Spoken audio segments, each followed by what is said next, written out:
Hi students, welcome back to our channel. This is Levian and this is my channel Levian Social Science. நம்ம சேனலை புதுசாக பார்க்குறவங்க கீழே இருக்க சப்ஸ்கிரைப் பட்டனை ப்ரெஸ் பண்ணி சப்ஸ்கிரைப் பண்ணிடுங்க. பக்கத்தில் இருக்க பெல் ஐக்கானையும் ப்ரெஸ் பண்ணிடுங்க. அப்போ தான் நாங்கள் போகிற எல்லா வீடியோவும் உங்களுக்கு நோட்டிஃபிகேஷனில் வரும்.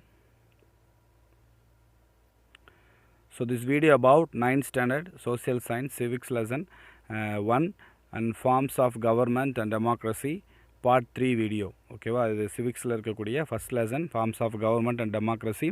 அந்த லெசனுக்கான மூணாவது பார்ட் வீடியோ. ஆல்ரெடி 2 பார்ட்ஸ் வந்து அப்லோட் பண்ணியிருக்கோம். அந்த வீடியோ பார்க்காதவங்க கீழே இருக்க டிஸ்கிரிப்ஷனில் இருக்க லிங்க் யூஸ் பண்ணி அந்த 2 வீடியோ பார்த்துட்டு இந்த 3rd வீடியோ பார்த்தீங்க அப்படின்னா உங்களுக்கு ஈஸியாக அண்டர்ஸ்டாண்ட் ஆகும்.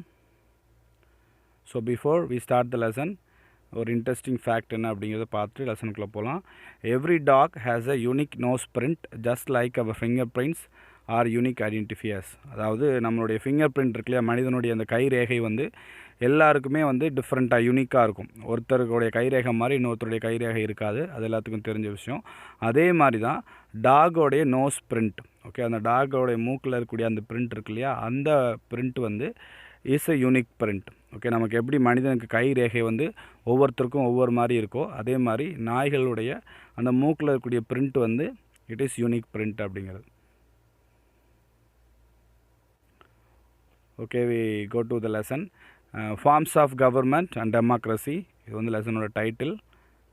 So in previous class we learn about what is government, forms of government, what is democracy, meaning of democracy, definition of democracy, salient feature of democracy, evaluation of democracy, types of democracy, forms of democratic government, merits and demerits of democracy,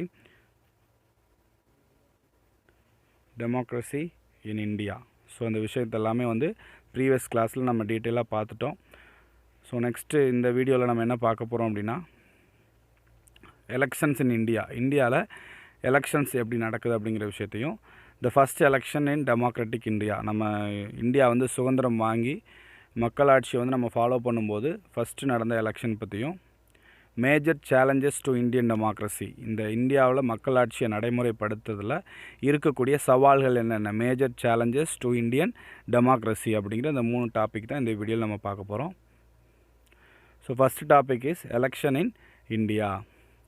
India has a quasi-federal government with elected representatives at the federal, state and local levels. So இந்தியாவில் follow பண்ணுற ஒரு government வந்து federal type of government. அதாவது என்னென்னா, அதிகாரம் வந்து ஒரே பர்சன்ட்டை இருக்காமல் அந்த அதிகாரம் வந்து பிரித்து கொடுத்துருப்பாங்க, பகிர்ந்தளிக்கப்பட்டிருக்கும். எப்படி அப்படின்னா, இந்தியா ஃபுல்லாக ஒரு ஃபெடரல் கவர்மெண்ட், இந்தியா ஃபுல்லாக ஒரு மத்திய அரசாங்கம் இருக்கும். அதுக்கப்புறம் அந்தந்த மாநிலத்துக்குன்னு ஒரு ஸ்டேட் கவர்மெண்ட் இருக்கும். அந்தந்த பர்டிகுலர் பிளேஸுக்கு ஒரு லோக்கல் கவர்மெண்ட்டுன்னு ஒன்று இருக்கும். ஓகே, மத்திய அரசு, மாநில அரசு, உள்ளாட்சி அமைப்புகள் அப்படின்னு சொல்லி அந்த உள்ளாட்சி அமைப்புகளில் தான் கிராம பஞ்சாயத்து, நகராட்சி, ஊராட்சி இதெல்லாம் வரும் இல்லையா. ஸோ ஊராட்சி ஒன்றியம் இதெல்லாம் வந்து லோக்கல் செல்ஃப் கவர்மெண்ட்டில் வரும். இது உள்ளாட்சி அமைப்பு. ஸ்டேட் கவர்மெண்ட் அப்படிங்கிறது மாநில அரசு, தமிழ்நாடு, கேரளா அப்படின்னு ஒரு தனித்தனி மாநிலத்துக்கு ஒவ்வொரு கவர்மெண்ட் இருக்கும். ஃபெடரல் அப்படின்னா ஓவரால் இந்தியாவுக்கு இருக்கக்கூடிய ஒரு மத்திய அரசாங்கம், சென்ட்ரல் கவர்மெண்ட். ஸோ இந்த மாதிரி அதிகாரங்கள் வந்து பிரித்து கொடுக்கறது தான் வந்து ஃபெடரல் கவர்மெண்ட் அப்படின்னு நம்ம சொல்கிறோம். ஸோ இந்தியாவில் இந்த ஃபெடரல் கவர்மெண்ட்டை தான் நம்ம ஃபாலோ பண்ணிகிட்ருக்கோம். The general election are conducted by the election commission of India. So India ஃபுல்லாக ஒரு அதிகாரத்தை தேர்ந்தெடுக்கிறதுக்கு ஒரு ஜென்ரல் எலெக்ஷன் வந்து நடக்கும். இந்தியா ஃபுல்லாக அந்த எலெக்ஷன் நடக்கும். அந்த எலெக்ஷனை நடத்துகிறது யார் அப்படின்னா, எலெக்ஷன் கமிஷன் ஆஃப் இந்தியா அப்படின்னு ஒரு அமைப்பு இருக்குது நம்ம இந்தியாவில். அதாவது இந்திய தேர்தல் ஆணையம். ஓகேவா, அந்த இந்திய தேர்தல் ஆணையம் தான் வந்து இந்தியா ஃபுல்லாக எலெக்ஷன் வச்சு அந்த எம்பிஸை வந்து செலக்ட் பண்ணி என்ன பண்ணுறாங்க, ஆட்சி அமைக்கிறதுக்கு உதவி பண்ணுறாங்க. So election commission of India தான் வந்து இந்தியா ஃபுல்லாக எலெக்ஷன் வந்து கண்டக்ட் பண்ணக்கூடிய ஒரு அமைப்பு. At the national level, the president of India appoints the prime minister who enjoy majority in the Lok Sabha, the lower house of the parliament of India. So India ஃபுல்லாக இருக்கக்கூடிய central கவர்மெண்ட்டுக்கு prime மினிஸ்டரை வந்து யார் appoint பண்ணுறாங்க அப்படின்னா, பிரசிடென்ட் ஆஃப் இந்தியா. அந்த நம்மளோட இந்தியாவில் இருக்கக்கூடிய குடியரசுத் தலைவர் தான் பிரைம் மினிஸ்டரை வந்து அப்பாயிண்ட் பண்ணுறாங்க. அந்த பிரைம் மினிஸ்டரை எப்படி செலக்ட் பண்ணுறாங்க அப்படின்னா, இந்தியா ஃபுல்லாக லோக்சபா எலெக்ஷன் நடக்கும். ஓகே, இந்தியா ஃபுல்லாக இருக்கக்கூடிய 543 கான்ஸ்டிடியூவன்சிஸில் இருக்கக்கூடிய எலெக்ஷன் நடக்கும். 543 தொகுதிகளாக வந்து இந்தியாவை பிரிச்சிருக்கிறாங்க. எம்பி தொகுதி அப்படின்னு சொல்லுவாங்க, மெம்பர் ஆஃப் பார்லிமெண்ட். ஓகேவா, லோக்சபாவில் 2 விதமான ஹவுஸ் இருக்குது, ராஜ்யசபா அண்ட் லோக்சபான்னு சொல்லிட்டு. லோக்சபாவில் இருக்கக்கூடிய பீப்புள் தான் வந்து மக்கள் செலக்ட் பண்ணக்கூடிய மெம்பர்ஸ். ஓகேவா, அவங்க வந்து 543 எம்பிஸ் இருப்பாங்க. அந்த 543 எம்பிஸை வந்து பீப்புள் செலக்ட் பண்ணியிருப்பாங்க. இந்தியா ஃபுல்லாக லோக்சபா எலெக்ஷன் மூலமாக செலக்ட் பண்ணுவாங்க. ஸோ அந்த எலெக்ஷனில் மெஜாரிட்டி பார்ட்டி, ஓகே, மெஜாரிட்டி அதிகமாக யார் வந்து வின் பண்ணுறாங்களோ அந்த பர்சன் வந்து பிரைம் மினிஸ்டராக அப்பாயிண்ட் பண்ணுவாங்க. யார் அப்பாயிண்ட் பண்ணுவாங்கன்னா, பிரசிடெண்ட் வந்து பிரைம் மினிஸ்டர் அப்பாயிண்ட் பண்ணுவாங்க, பிரதமர். ஓகே, நம்முடைய நாட்டின் பிரதமரை வந்து இந்தியா ஃபுல்லாக நடக்கக்கூடிய லோக்சபா எலெக்ஷனில் அதிக மெஜாரிட்டியோட வின் பண்ண ஒரு பார்ட்டியோட லீடர் தான் வந்து பிரதமராக வந்து வருவாங்க. ஸோ அவரை வந்து பிரசிடெண்ட் ஆஃப் இந்தியா வந்து அப்பாயிண்ட் பண்ணுவார். ஸோ பார்லிமெண்ட்டில் 2 ஹவுஸ் இருக்குது. ஓகேவா, பார்லிமெண்ட்டில் 2 டைப்ஸ் ஆஃப் ஹவுசஸ் இருக்குது. ஃபஸ்ட்டு வந்து லோக்சபா. ஓகேவா, லோக்சபா வந்து one of the house of the parliament. It is called as lower house. Okay, அதாவது கீழ் அவை அப்படின்னு நம்ம சொல்கிறோம்.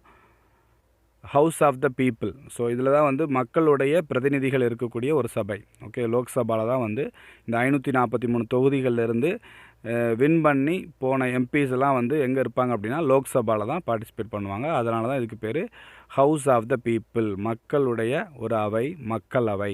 Lok Sabha, lower house, house of the people. So இன்னொரு ஹவுஸ் இருக்குது, அது என்ன ஹவுஸ் அப்படின்னா ராஜ்யசபா. ஓகேவா, அனதர் சபா இஸ் ராஜ்யசபா. இதுக்கு பேர் அப்பர் ஹவுஸ். ஓகே, அதாவது மேல் அவைன்னு சொல்லுவோம், பார்லிமெண்ட்டில் இருக்கக்கூடிய மேல் அவை.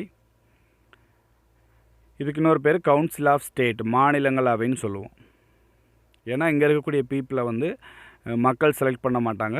எல்லா மாநிலத்தில் இருக்கக்கூடிய எம்எல்ஏஸ் இருப்பாங்க இல்லையா, அவங்க தான் வந்து செலக்ட் பண்ணி பீப்புள்ஸை வந்து அனுப்புவாங்க. ஸோ இது வந்து Rajya Sabha, upper house, council of state. So 2 சபா வந்து பார்லிமெண்ட்டில் இருக்குது, Lok Sabha, Rajya Sabha. Loksaба is called as lower house and house of the people. Rajya Sabha is called as upper house and council of states.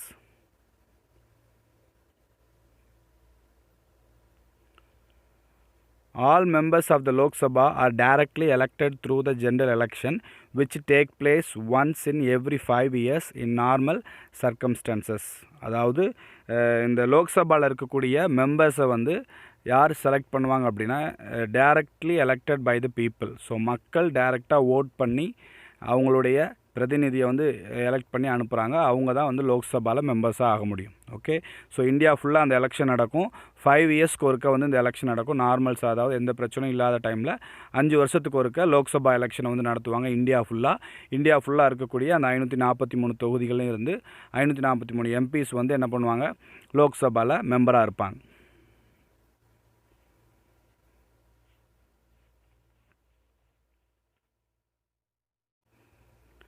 Between 1952 and 2020, 2 seats were reserved in the Lok Sabha, the lower house of the Parliament of India, for members of the Anglo-Indian community. அதாவது 1952லேருந்து 2020 வரைக்கும், இந்த வருஷம் வரைக்கும் அந்த 543 எம்பிஸோடு சேர்ந்து 2 member extra இருப்பாங்க. அவங்க யார் அப்படின்னா ஆங்கிலோ இந்தியன் கம்யூனிட்டியை சேர்ந்த 2 பர்சனை வந்து பிரசிடெண்ட் வந்து என்ன பண்ணுவார்னா நாமினேட் பண்ணுவார். ஓகேவா, அந்த ஆங்கிலோ இந்தியன் யாருன்னா பிரிட்டிஷ் டைமில் யூரோப்பில் இருந்து நம்ம இந்தியாவுக்கு வந்து இந்தியாவில் இருக்கக்கூடிய பெண்களை மேரேஜ் பண்ணி இங்கே வந்து செட்டில் ஆகிருப்பாங்க இல்லையா. ஸோ அவங்க தான் வந்து ஆங்கிலோ இந்தியன் சொல்லுவோம். ஓகேவா, அவங்க வெளிநாட்டிலேருந்து வந்து நம்ம இந்தியா பெண்களை வந்து திருமணம் செய்து இங்கே வந்து குடியிருந்து இங்கே குடியுரிமை வாங்கி இந்தியன் சிட்டிசனாக வாழ்ந்துட்டு இருப்பாங்க. ஸோ அவங்க தான் ஆங்கிலோ இந்தியன் அப்படின்னு கம்யூனிட்டின்னு சொல்கிறோம். ஸோ அந்த ஆங்கிலோ இந்தியன் கம்யூனிட்டிலேருந்து ஒரு 2 மெம்பர்ஸை வந்து லோக்சபாக்கு பிரசிடெண்ட் வந்து நாமினேட் பண்ணுவார். ஆனால் இந்த ப்ராசஸ் வந்து 1952லேருந்து 2020 வரைக்கும் தான் இருக்குது, நடந்துகிட்ருக்கு. அதாவது these 2 members were nominated by the President of India and the advice of the Government of India. நம்முடைய மத்திய அரசினுடைய அட்வைஸ் படி, ஆலோசனையின்படி யார் பிரசிடெண்ட்டாக இருக்கிறாங்களோ அவங்க வந்து என்ன பண்ணுவாங்கன்னா இந்த 2 மெம்பர்ஸை லோக்சபாக்கு நாமினேட் பண்ணுவாங்க. In January 2020, the Anglo-Indian reserved seat in the Parliament and the State Legislature of India were abolished by 126th Constitutional Amendment Bill of 2019. So இந்த 2019 126வது கான்ஸ்டியூஷனை வந்து அமெண்ட்மெண்ட் பண்ணுறாங்க, திருத்தம் பண்ணுறாங்க. கான்ஸ்டியூஷன் நம்முடைய அரசியலமைப்பு சட்டத்தில் நமக்கு தேவைக்கேற்ப ஒரு சில மாற்றங்களை செய்துக்கலாம் இல்லையா. ஸோ 2019 126வது தடவையாக அந்த கான்ஸ்டியூஷனை வந்து அமெண்ட்மெண்ட் பண்ணுறாங்க. அப்படி அமெண்ட்மெண்ட் பண்ணும்போது என்ன ஒரு பண்ணுறாங்க அப்படின்னா, இந்த 2 ஆங்கிலோ இந்தியன் கம்யூனிட்டியில் வந்து இப்போ நாமினேட் பண்ணுறாங்க இல்லையா, அந்த ப்ராசஸ் வேணாம் அப்படின்னு சொல்லி அதை வந்து கேன்சல் பண்ணிடுறாங்க. ஸோ இந்த ப்ராசஸ் வந்து இப்போ அவைலபிளாக கிடையாது. 1952 ஜான்வரி 2020 வரைக்கும் தான் இந்த ப்ராசஸ் இருந்தது.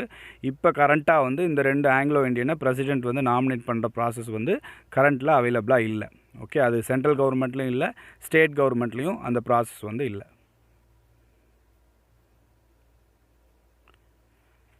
Members of Rajya Sabha, the upper house of the Indian Parliament, are elected by the Electoral College. So லோக்சபாவில் இருக்கக்கூடிய பீப்புள்ஸ் எல்லாமே மெம்பர்ஸ் எல்லாருமே பீப்புள் செலக்ட் பண்ணக்கூடிய மெம்பர்ஸ். ராஜ்யசபாவில் இருக்கிறவங்கள யார் செலக்ட் பண்ணுவாங்கன்னா ஒரு எலக்ட்ரல் காலேஜ் அப்படின்னு ஒரு அமைப்பு இருக்குது, அதாவது ஒரு குரூப் இருக்குது. அவங்க தான் வந்து அதில் பார்ட்டிசிபேட் பண்ண முடியும். அந்த குரூப்பில் யார் இருப்பாங்க அப்படின்னா, electoral college consisting the elected members of the legislative assemblies of the state and the union territories of India. So India ஃபுல்லாக இருக்கக்கூடிய ஒவ்வொரு மாநிலத்துலேயும் ஒரு சட்டமன்றம் இருக்கும் இல்லையா, அங்கே இருக்கக்கூடிய எம்எல்ஏஸோடைய செலக்ட் பண்ணி நம்ம அனுப்புவோம். ஒவ்வொரு தொகுதிக்கும் எம்எல்ஏஸ் இருப்பாங்க. ஸோ ஒவ்வொரு ஸ்டேட்டில் இருக்கக்கூடிய எம்எல்ஏஸ் எல்லாம் சேர்ந்து தான் அந்த ராஜ்யசபாவுடைய மெம்பர்ஸை வந்து செலக்ட் பண்ணுவாங்க. Plus union territory members also. Okay, மாநிலத்தில் இருக்கக்கூடிய ஒவ்வொரு எம்எல்ஏஸ் தென் யூனியன் டெரிட்டோரியில் இருக்கக்கூடிய எம்எல்ஏஸும் சேர்ந்து தான் வந்து ராஜ்யசபாவுக்கு மெம்பர்ஸை வந்து எலெக்ட் பண்ணி அனுப்புவாங்க. ஓகே, அப்போ ராஜ்யசபாவோட எலெக்ஷன் வந்து indirect election. The President of India nominate 12 members for their contribution to art, literature, science and social service. So இந்த ராஜ்யசபாவுக்கு பிரசிடெண்ட் வந்து ஒரு 12 பேரை நாமினேட் பண்ணுவார். ஓகே, அந்த 12 பேர் யாராக இருப்பாங்க அப்படின்னா, art, literature, science and social சர்வீஸில் நல்ல எக்ஸ்பீரியன்ஸான ஒருத்தவங்க. ஓகே, இலக்கியத்தில், கலை துறையில், அறிவியல் துறையில், சமூக சேவையில் வந்து ஈடுபட்டு ரொம்ப வந்து ஃபேமஸாக இருப்பாங்க இல்லையா, அந்த மாதிரி ஒரு சில பர்சன்ஸை வந்து ராஜ்யசபாவுக்கு பிரசிடெண்ட் வந்து 12 மெம்பர்ஸை நாமினேட் பண்ணுவார். ஓகேவா.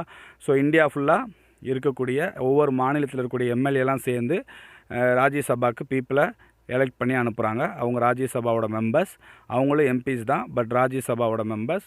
அது மட்டும் இல்லாமல் குடியரசுத் தலைவர் பிரசிடெண்ட் வந்து 12 மெம்பர்ஸை நாமினேட் பண்ணி ராஜ்யசபாவுக்கு மெம்பராக அனுப்புகிறாங்க. ஸோ அவங்க யாராக இருப்பாங்கன்னா, art, literature, science and social சர்வீஸில் அவங்களுடைய பங்களிப்பை கொடுத்து அவங்க ரொம்ப ஃபேமஸாக வந்து இருக்கிறவங்கள வந்து என்ன பண்ணுவாங்க, பிரசிடெண்ட் வந்து 12 மெம்பர்ஸ் நாமினேட் பண்ணுவாங்க.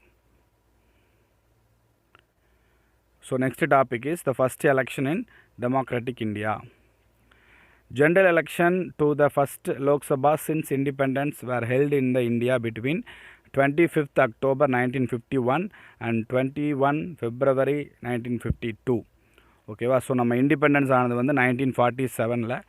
1947 இண்டிபெண்டன்ஸ் ஆனதுக்கப்புறம் எலெக்ஷன் எப்போ நடக்குது அப்படின்னா 1951 அக்டோபரில் ஸ்டார்ட் பண்ணி 1952 21 February வரைக்கும் என்ன செய்யுது, எலெக்ஷன் வந்து பல்வேறு கட்டங்களாக வந்து நடக்குது. இந்தியா ஃபுல்லாக ஒரே டைமில் எலெக்ஷனை வைக்க முடியாது, ஒரே நாளில் எலெக்ஷன் வைக்க முடியாது. அதை வந்து 3 கட்டமாக 5 கட்டமாக இல்லாட்டி பாட்டாக தான் வந்து என்ன செய்வாங்க, நடத்துவாங்க. ஸோ அதனால் அதுக்கு தான் இவ்வளோ டைம் எடுத்திருக்கு. 1951 அக்டோபரில் ஆரம்பித்து 21 February 1952 தான் ஃபஸ்ட்டு எலெக்ஷன் வந்து இந்தியாவில் நடந்திருக்கு.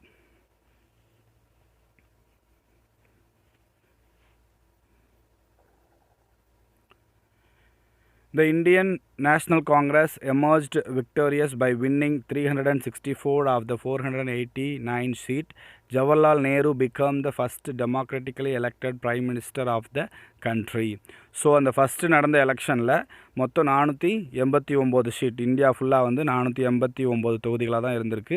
ஸோ அதில் 364 364 சீட்டை வந்து வின் பண்ணது எந்த கட்சி அப்படின்னா, இந்தியன் நேஷ்னல் காங்கிரஸ் அப்படிங்கிற ஒரு கட்சி.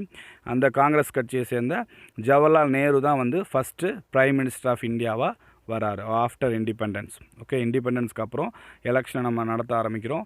ஸோ ஃபஸ்ட்டு நடந்த எலெக்ஷனில் இந்தியன் நேஷ்னல் காங்கிரஸை சேர்ந்த ஜவஹர்லால் நேரு வந்து 483 சீட்டில் 364 சீட்டை வந்து வின் பண்ணி பிரைம் மினிஸ்டர் ஆஃப் இந்தியாவாக பொறுப்பெடுக்கிறார். So the first prime minister of India is Jawaharlal Nehru. So British இந்தியாவிலையும் வந்து ஒரு எலெக்ஷன் நடக்குது. எப்போனா 1920. ஓகே, இதுக்கு முன்னாடி பார்த்தது இண்டிபெண்டன்ஸ் ஆனதுக்கப்புறம் நடந்த எலெக்ஷன். இண்டிபெண்டன்ஸ்க்கு முன்னாடி 1920 ஒரு எலெக்ஷன் வந்து இந்தியாவில் நடந்திருக்கு. எதுக்கு அப்படின்னா, general election were held in British India in 1920 to elect members to the imperial legislative council and provincial council. They were first election in the country history. So நம்மளுடைய ஹிஸ்ட்ரியிலேருந்து பார்த்தோம் அப்படின்னா, அதாவது மொத்தமாக ஃபஸ்ட்டு நடந்த எலெக்ஷன் அப்படின்னா பிரிட்டிஷ் இந்தியாவில், okay, British நம்மளை rule பண்ணிகிட்டு இருக்க அந்த டைம்லேயே 1920 பிரிட்டிஷ்காரங்க வந்து ப்ரொவின்ஸ்னால் பிரிச்சுருந்தாங்க. ஓகே, ஒவ்வொரு மாகாணமாக வந்து இந்தியா பிரிச்சுருந்தாங்க. மெட்ராஸ், கல்கத்தா, பாம்பே அப்படின்னு சொல்லி பிரிச்சுருந்தாங்க. அது இல்லாமல் மொத்தமாக எல்லாத்துக்கும் சேர்த்து ஒரு லெஜிஸ்லேட்டிவ் கவுன்சில் வச்சுருந்தாங்க. ஸோ இந்த மாதிரி கவுன்சிலுக்கு வந்து மெம்பரை செலக்ட் பண்ணுறதுக்காக 1920 தான் ஃபஸ்ட்டு எலெக்ஷன் வந்து இந்தியாவில் நடக்குது. பிரிட்டிஷ் டைமில், பிரிட்டிஷ் நம்மளை ரூல் பண்ண அந்த டைமில். So next topic is major challenges to Indian democracy. இந்தியாவுடைய மக்களாட்சியில் என்னென்ன சவால்கள் வந்து இருக்குது அப்படிங்கிறது தான் next topic. Democracy is the dominant form of the government in the contemporary world. So இப்போ இருக்கக்கூடிய உலகத்தில் ஒரு டாமினன்ட் ஃபேக்டராக வந்து இருக்கிறது வந்து பார்த்திங்கன்னா டெமோக்ரஸி தான் இல்லையா. டெமோக்ரஸி தான் வந்து எல்லா கவர்மெண்ட்லேயும் ரொம்ப டாமினேட் பண்ணக்கூடிய ஒரு கவர்மெண்ட் வந்து டெமோக்ரஸி தான். It has not faced a serious challenge or rival so far. So இது வரைக்கும் ரொம்ப ஒரு சீரியஸான ஒரு சேலஞ்ச் வந்து டெமோக்ரஸிக்கு வரல. In the last 100 years, there has been an expansion of democracy all over the world. But in the last ஒரு 100 வருஷத்தில் எல்லா வேர்ல்டில் இருக்கக்கூடிய எல்லா கண்ட்ரிஸுமே டெமோக்ரஸி ஃபாலோ பண்ண ஆரம்பிச்சிட்டாங்க. ஓகே, நம்ம எல்லா நாட்டினுடைய ஹிஸ்ட்ரி எடுத்து பார்த்தாலும் ஒரு 100 இயர்ஸ்க்கு முன்னாடி பார்த்தோம்னா எல்லாமே மன்னராட்சியாக தான் இருக்கும். ஓகே, மன்னராட்சியாக இருக்கலாம், இல்லாட்டி ஒவ்வொரு டைப் ஆஃப் கவர்மெண்ட் பார்த்தோம் இல்லையா. ஸோ அந்த மாதிரி ஒரு கவர்மெண்ட்டாக தான் இருக்கும். பட் இந்த லாஸ்ட் 100 இயர்ஸில் உலகத்தில் இருக்க மோஸ்ட் ஆஃப் த கண்ட்ரிஸ் வந்து எதை ஃபாலோ பண்ண ஆரம்பிக்கிறாங்கன்னா டெமோக்ரஸியை ஃபாலோ பண்ண ஆரம்பிக்கிறாங்க. ஸோ அப்படி ஃபாலோ பண்ணும்போது the various aspect of the so the first challenge வந்து illiteracy, படிப்பறிவின்மை, எழுத்தறிவின்மை. ஓகே, அதாவது யாருக்கு வந்து எழுத படிக்க தெரியாதோ அவங்க தான் illiteracy அப்படின்னு சொல்லுவோம், அதாவது எழுத படிக்க தெரியாதவர்கள். ஸோ இந்தியாவில் நிறைய மக்கள் வந்து இன்னுமே எழுத படிக்க தெரியாமல் இருக்கிறாங்க. ஸோ அது வந்து ஒரு இம்பார்ட்டன்ட் சேலஞ்சாக வந்து டெமோக்ரஸி கண்ட்ரியில் இருக்குது. ஸோ நெக்ஸ்ட்டு பாவர்ட்டி, ஏழ்மை. ஓகேவா, இந்தியாவில் வந்து அதிக மக்கள் தொகை இருக்கிறாங்க, அதிக மக்கள் வந்து இன்னும் வேலை வாய்ப்பு இல்லாமல் இருக்கிறாங்க, அநேக குடும்பங்கள் வந்து இன்னும் ஏழைகளாகவே இருக்கிறாங்க. ஸோ இந்த மாதிரி ஒரு விஷயம், இது வந்து ஒரு மிகப்பெரிய ஒரு சவாலாக வந்து டெமோக்ரஸி கண்ட்ரியில் இருக்குது. Next gender discrimination. ஓகே, அதாவது ஆண் பெண் வேறுபாடு. ஆணாதிக்க சமுதாயம் வந்து இருந்தது, அப்படியே மாறிட்டே வந்தது. இருந்தாலும் இன்னுமே ஜெண்டர் டிஸ்கிரிமினேஷன் வந்து இன்னும் இருக்குது. ஆண் பெண் வேறுபாடு வந்து வேலையிலும் சரி, அவங்களுடைய சம்பளத்திலும் சரி, நிறையா விஷயத்தில் இந்த மாதிரி ஜெண்டர் டிஸ்கிரிமினேஷன் ஒரு சேலஞ்சாக வந்து டெமோக்ரஸி கண்ட்ரியில் இருக்குது. ரீஜனலிசம்னா அந்தந்த ஏரியாவுக்குள்ளே ஒரு முக்கியத்துவம் கொடுக்கணும் அப்படிங்கிற ஒரு விஷயம் தான் ரீஜனலிசம். அந்தந்த ரீஜனில் இருக்கக்கூடிய பீப்புள் வந்து ஒவ்வொரு டிஃப்ரெண்ட்டான பீப்புள்ஸாக இருப்பாங்க. ஸோ அவங்களுக்கு அந்தந்த ரீஜன் வந்து இம்பார்ட்டண்ட்டாக இருக்கும் இல்லையா. ஸோ அந்த டைமில் உருவாகக்கூடிய ஒரு பிரச்சனை தான் வந்து ரீஜனலிசம். ஸோ இதுவும் வந்து one of the challenge of Indian democracy. Next casteism, communalism and religious fundamentalism. Okay, ஜாதி வேறுபாடு, வகுப்புவாதங்கள், நெக்ஸ்ட்டு மத ரீதியான பிரச்சனைகள், மத ரீதியான பாகுபாடுகள். ஸோ இது எல்லாமே வந்து நம்ம இந்தியாவில் இருக்கக்கூடிய ஒரு சில பிரச்சனைகள். இதுவுமே வந்து நம்மளுடைய டெமோக்ரஸிக்கு ஒரு சேலஞ்சாக இருக்கக்கூடிய ஒரு விஷயங்கள். நெக்ஸ்ட்டு கரப்ஷன் அப்படின்னா ஊழல். ஓகே, நிறையா விஷயத்தில் இது நடக்குது, நிறையா டிபார்ட்மெண்ட்டில் இந்த மாதிரி கரப்ஷன் நடக்குது. ஸோ இதுவும் வந்து one of the challenge to our Indian democracy. Criminalisation of politics. Okay, அரசியல் சம்மந்தப்பட்ட தலைவர்கள் பண்ணக்கூடிய ஒரு சில கிரிமினலான விஷயங்கள், குற்ற செயல்கள் எல்லாம் வந்து one of the challenge for Indian democracy. Political violence, அரசியல் சம்மந்தப்பட்ட வன்முறைகள். ஓகேவா, இதுவும் வந்து இந்தியாவில் இருக்கக்கூடிய ஒரு சவாலாக வந்து இருக்குது. ஸோ இதான் வந்து major challenges to Indian democracy. இந்தியாவில் இருக்கக்கூடிய மக்களாட்சிக்கு இருக்கக்கூடிய சவால்கள்: இல்லிட்ரஸி, எழுத்தறிவின்மையாக இருக்கிறது, போவர்ட்டி, ஏழ்மையாக இருக்கிறது, ஜெண்டர் டிஸ்கிரிமினேஷன், ஆண் பெண் வேறுபாடு காட்டுறது, ரீஜனலிசம். ஓகே, அந்தந்த ரீஜன், அந்தந்த வட்டாரத்துக்கு வந்து முக்கியத்துவம் கொடுக்குது இது பண்ணுறது. Casteism, communalism and religious fundamentalism, ஜாதி வேறுபாடு, வகுப்புவாதங்கள், நெக்ஸ்ட்டு மத வேறுபாடுகள், கரப்ஷன், ஊழல், கிரிமினலைசேஷன் ஆஃப் பொலிட்டிக்ஸ். ஓகே, அரசியலில் இருக்கக்கூடிய குற்ற செயல்கள், அரசியல் வன்முறைகள், இதெல்லாமே வந்து இந்தியன் டெமோக்ரஸியில் இருக்கக்கூடிய ஒரு சவால்களாக இருக்குது. இதெல்லாம் இல்லாமல் ஒரு நல்ல ஒரு ஆட்சி பண்ணணும் அப்படின்னா ஒரு இந்தியன் டெமோக்ரஸி சக்ஸஸ்ஃபுல்லாக ஆகிறதுக்கான ஒரு வாய்ப்புகள் இருக்குது. So this is the time for recall election in India. இந்த வீடியோவில் நம்ம எலெக்ஷன் இன் இந்தியா, அதாவது இந்தியாவில் எலெக்ஷன் எப்படி நடக்குது அப்படின்னு பார்த்தோம். இந்தியா ஃபுல்லாக லோக்சபாக்கும் ராஜ்யசபாக்கும் எப்படி எலெக்ஷன் நடக்குது அப்படிங்கிறத பார்த்தோம். எலெக்ஷன் கமிஷன் தான் வந்து அதை என்ன பண்ணுறாங்க, அந்த எலெக்ஷனை வந்து இந்தியா ஃபுல்லாக நடத்துகிறாங்க. நெக்ஸ்ட்டு பார்லிமெண்ட்டில் 2 டைப் ஆஃப் சபா இருக்குன்னு சொன்னோம், Lok Sabha and Rajya Sabha. First election in India after the இண்டிபெண்டன்ஸ்க்கு அப்புறம் 1951 தான் ஃபஸ்ட் எலெக்ஷன் வந்து இந்தியாவில் நடக்குது. Next challenges to Indian democracy, Indian டெமோக்ரஸிக்கு இருக்கக்கூடிய சவால்கள் என்னென்ன அப்படிங்கிற விஷயங்களை பார்த்தோம். Okay students, thank you for watching this video. Like, share and comment, and also subscribe our channel for more videos. Thank you students.